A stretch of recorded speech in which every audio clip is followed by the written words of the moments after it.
So, you're a mom or a dad, and you've just discovered that your 13-year-old son is dating. What are you going to do? Get worried, get scared, get a very big belt and spank him to death, whilst you're still thinking of how you will respond to that? I've got some questions for you. These ones are directed to you as a parent. How old were you when you started dating? And did you tell your parents when you started dating? If yes, how easy or hard was it to tell them? If no, why didn't you tell them?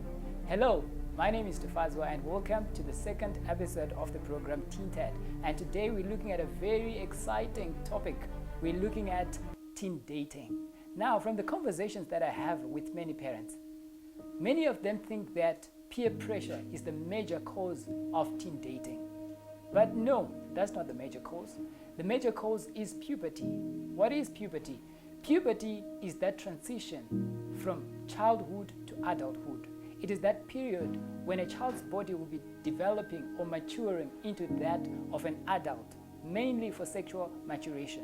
So there are changes that happen on the body, and these are known as secondary sexual characteristics. Today I'm going to be focusing mainly on the boy child.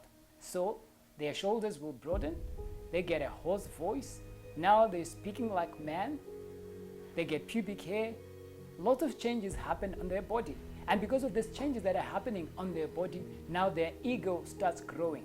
They want to be treated like man. They no longer want to be treated like mommy's boy or dad's boy. They now want to be treated like man.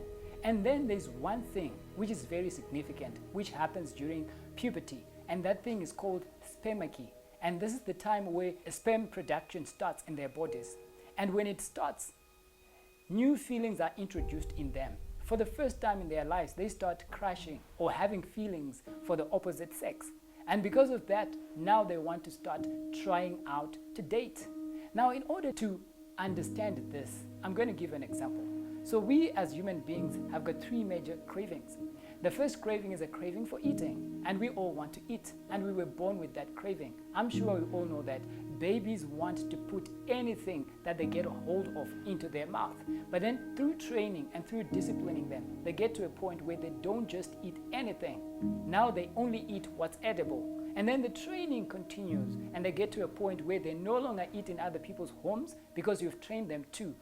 And the training continues until they get to a point where they can even fast.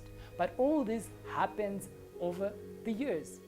Then the second craving I'll talk about is a craving to sleep. We all want to sleep, and babies will sleep anytime, anyway. But through training, as they grow, they no longer sleep just anyway.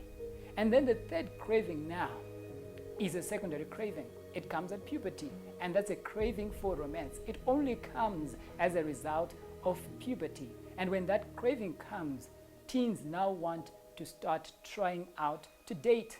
So just telling your boy not to date is as good as telling a child who's feeling hungry not to be hungry. Do you think a child will stop being hungry because you've told them to stop being hungry? Of course not. They need to be disciplined. They need to be taught how to handle that craving inside. So the same is with this whole dating issues. When boys have matured, when puberty has hit, it's important to sit them down and have conversations. Try and help them understand what's happening in their bodies and how to control these feelings. But if you don't do that, there are things that teenagers get prone to. One of it is an addiction to pornography. So because they have these new feelings, they now have an urge to look for pornography, and they might end up being addicted to it. Another thing is masturbation. They might end up being addicted to it. Why? Because these feelings are coming inside them, and nobody has told them about them, and nobody has taught them how to discipline themselves.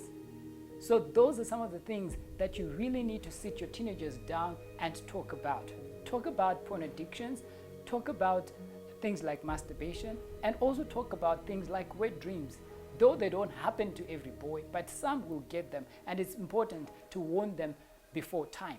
So if you are wondering why your teenager is now thinking about girls, why your teenager is now thinking about dating, it's not just because they want to, but it's because of what is happening in their bodies, and they need your guidance on it. So that's all I had for you today on the program.